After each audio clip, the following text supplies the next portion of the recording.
I couldn't believe it. My wife being with a man who held bigoted views. This was a woman who detested any form of bigotry, as did I. So why would she do this? What did she see in him? It was seeing her being fully complicit that really got to me. During our marriage we always talked about fantasies but never acted on them. As a man, it was threesome etc., but my wife said she would never do it. Never sleep with another woman or do anything that made her feel uncomfortable. I accepted that without a second thought. It didn't bother me that she didn't want to do it. I loved her. So to see her doing things that she never did with me hurt. Hurt really bad. I watched all the videos. I know I'm stupid. I copied the videos and pictures to my laptop for evidence of infidelity. Because that's all that matters, I want her gone. I just don't know why she did it. I don't know why she refused me the fantasy route, if you will. What made him so special? Why was she into a man that I thought she despised because of what he represented? Anyway, I spoke to Daniel about everything. He is a great man and friend. He couldn't believe I was talking about my wife. He was disgusted with her but noticed her change as well. I told him that I want to divorce her. He understood. He said I have enough to back me. He told me that confronting her and him is pointless because she has already made up her mind. He said that I need a fresh start and to find someone who is themselves and not a mirage of a woman I married. Like myself, Daniel hates vile racists and shook his head that my wife did this. Daniel has known my wife a lot longer than me. After speaking to Daniel, it made me feel like I was in control. For months I felt that she was in control. I was afraid to find out the truth. I didn't confront her more sternly when I was suspicious because I was afraid of the outcome. At the time I didn't know if I wanted to leave her or make it work. But after the videos, pictures and texts, I damn well know what I must do. I went to the lawyer to file for a divorce. I had enough. My wife was still acting normal. Still on the phone constantly. Still going out late, I assume with him. I didn't care. I had to wait 3 weeks for the papers to come through. I got them. I decided to move out. Luckily we rented and our lease was running out in 3 months. I was prepared to pay until then. Anyway, I wanted to move out. So the day came. She went to work. I made up that I had to go in later to cover for being short-staffed. She shrugged and said okay. No goodbye hug or kiss. Still, that hasn't happened for months, so I was used to it. She left.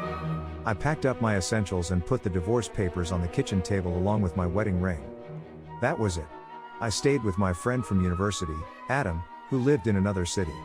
I was grateful, but more grateful that it was far from her, the city, our same social circle. I wanted nothing to do with any of it. I told my parents about what happened and they were shocked but fully understood. I obviously didn't tell them every little detail. There was no need. All I can think of at the moment is that I'm free. My wife would, I assume, agree, as it was clear that Marju's is the one she wants.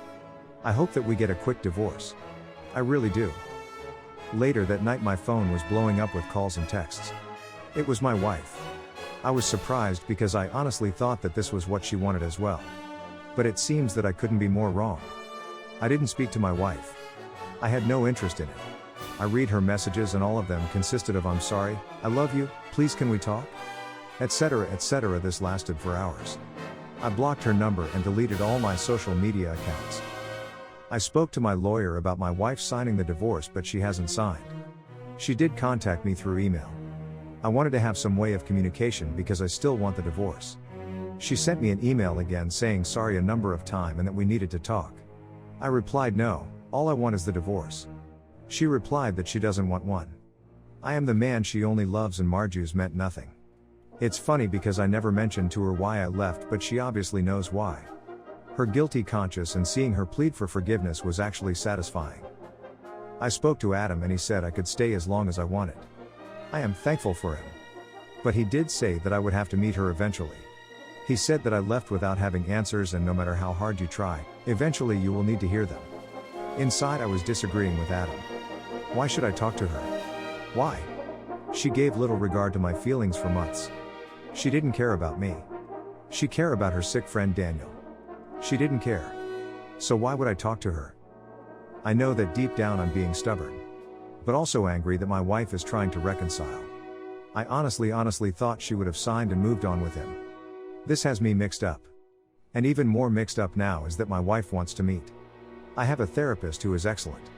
I talked about the affair. The pictures. The videos. All of it. I mentioned that my wife wants to meet up before she signs. My therapist was blunt. She said that when I left without telling her why, deep down you wanted her to plead and her to worry. You keep telling yourself she wouldn't care, but deep down, you want her to care. You want her to feel pain, like she did to you. However, meeting her would take some of your control. She was right. She added, if you decide to meet in person, you must ask the difficult questions even if you don't like the answer. Because you do have questions and you are not moving on at all. You are running away because you are scared that the last 7 years was a lie. Like I said, blunt. That was 2 days ago.